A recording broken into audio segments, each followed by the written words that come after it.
Greetings from Dreamweaver Ministries.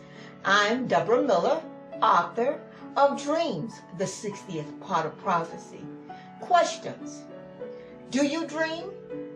Have you ever wondered about a dream and the mystery of its origin? Have you ever had a recurring dream? Those questions and more will be discussed within this 8-part series. First, about the book. Within this comprehensive guide, you will learn how to recognize God's voice within your dreams, learn what questions to ask regarding your dreams, learn how and what to pray concerning your dreams. You will also learn how to journal, reflect, and contemplate your dreams, how to understand your dream symbols. As well, you will learn which dreams are false. This unique, comprehensive 600-plus page dream reference includes over 1,000 dream symbols coupled with very extensive interpretations and suggested courses of actions. The book is available for purchase directly from me, and your purchase will also include a dream journal entitled Gathering Your Thoughts. The journal is designed to help you maneuver through the reference, pulling your dream symbols together that you may get a good understanding of your dreams. Again, the reference may be purchased directly from me, which includes the dream journal. For more information, email me at dreamweaverministries@yahoo.com or visit my website, idodreams.us. The reference is also available online at most major booksellers, but does not include the Dream Journal nor my special discount. Now, welcome to Dreams, an 8-part series. Within these 8 sessions, I will discuss such topics as: do you dream? The various types of dreams. Does God communicate with humankind via our dreams? What does the Bible say about dreams?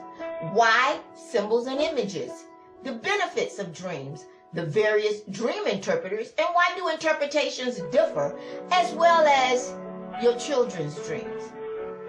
Now, into today's session.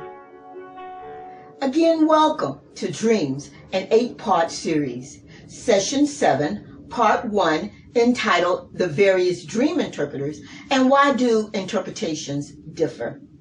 It is said that there were 24 interpreters of dreams in Jerusalem during the Second Temple. If a person told his or her dream to all 24 interpreters, the dreamer might very well receive 24 different interpretations. Question: if they differed, then who was right? They were all right. What?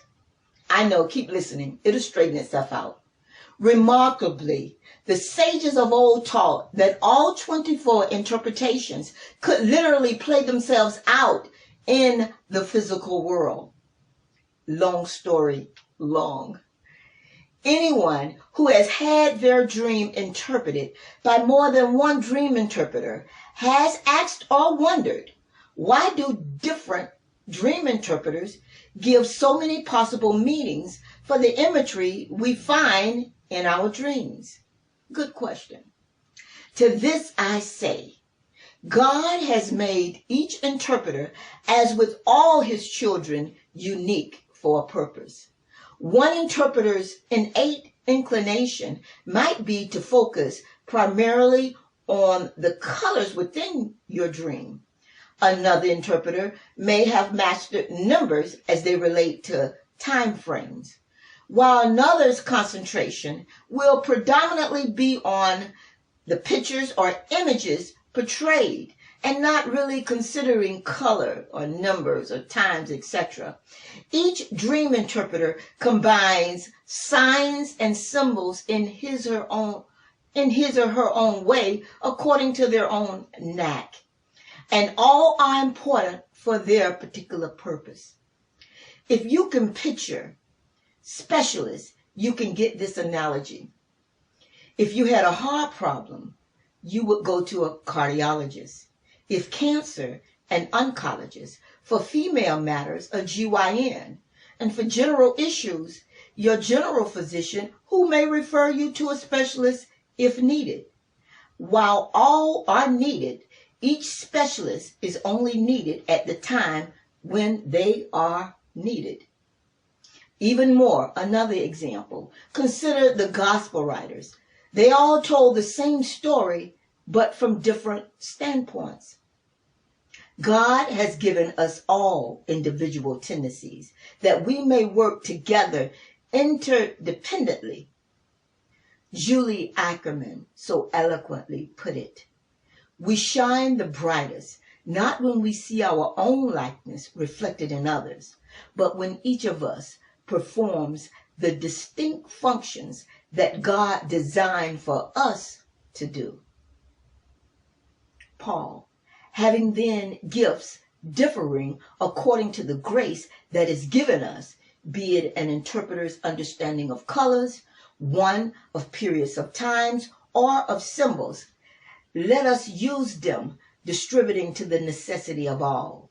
Note, while Romans 12 is speaking on the many different gifts, it must also be recognized that as many as have gifts, your gifting is proportional to you, meaning that your gifts will be recognized, interpreted, learned, and used as uniquely and different as you are.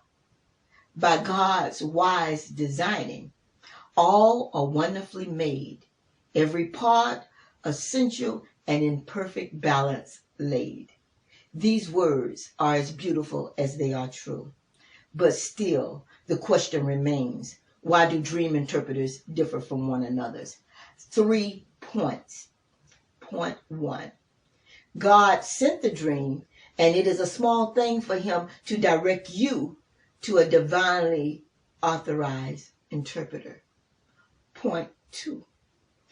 If you are before a dream interpreter whose specialty is colors or time frames, then their area of expertise is needed to interpret your dream as well as the way they present.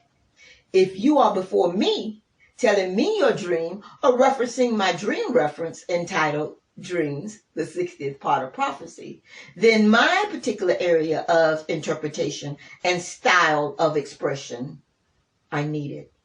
You can confidently trust that God has led you to the right interpreter for the interpretation of your dream. Point 3. How do you need to hear your truth? Short and to the point, or in extensive details, long and drawn out? Example, if you tell one interpreter your dream of being naked, he or she may very well tell you that this dream symbolizes exposure of a shameful secret. If you tell another interpreter the same dream, he or she may state that your dream implies that you will be stripped of everything. A third interpreter might tell you that some form of spiritual adultery has taken place within your life. A fourth may say that you are found unprepared and thus lacking. A fifth interpreter may summarize your dream as follows. The truth of your nakedness will be revealed, resulting in great loss. Yet another will say you will walk humbly before the Lord. They are all right, since nakedness is forbidden and is sure to bring some form of corrective admonishment from the Lord. Since they are all right, my question to you again is, how do you need to hear your truth? Case in point, Joseph's interpretation of the butler and baker's dreams focused primarily on moments of time, because time was of the essence to them. So fate would have them presented before Joseph for his style of interpretation and his way of communicating that interpretation. Joseph's mastery of time frames within dreams was extraordinary. In addition, his interpretations and his expressions tended to be short and to the point. Most men communicate in this way. Joseph says, in 3 days, you will be restored as Pharaoh's cupbearer, and to the other, in 3 days, you will die. If further details or counsel was needed, I'm quite sure Joseph gave it. However, he said nothing more and nothing less. Another interpreter's preference might have been to focus primarily on the colors within the dreams of the cupbearer and baker. His or her interpretation might have been of this nature. The green vines and the white baskets respectively represented some type of spiritual privileges and or a type of purification process. The interpreter may have expounded on the type of spiritual privileges or process as they related contextually to each of the person's dreams. The dreamer guided to this type of interpreter may have needed to hear the full elaborations on their dreams, wanting to hear the why of the life granted or the why of the sentence of death. But it is obvious that dates and times were of the utmost importance to both the butler and baker, and Joseph's specialty and style was what they needed at that time.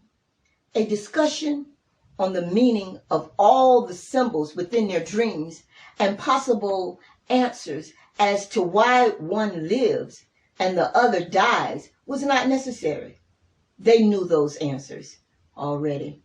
Hence, God directed the butler and baker to his authorized interpreter, one who specialized in what he wanted communicated to them at that time. For more elaborations on the chief butler and baker's dreams, see Chapter 1, A Dream, within my dream reference. Moving on. However, it is only within the interpreter's style of unfolding a dream that interpretations may differ, if they do differ. Thus, each interpreter, whether his or her concentration is on colors, images, symbols, or something else, the interpreter can literally be right. Okay, it's according to the interpreter's authorization and style of expression. However, these assertions still raises yet another question. How do you know if your dream interpretation from a particular dream interpreter is the correct one? I invite you to join me for the next episode, Part 2 of Session 7, entitled The Various Dream Interpreters and Why Do Interpretations Differ? If you have any questions or comments, please do subscribe to my channel and leave your comments there, and or email me at dreamweaverministries@yahoo.com or visit my website at www.idodreams.us. See you next time. God bless and pleasant dreams.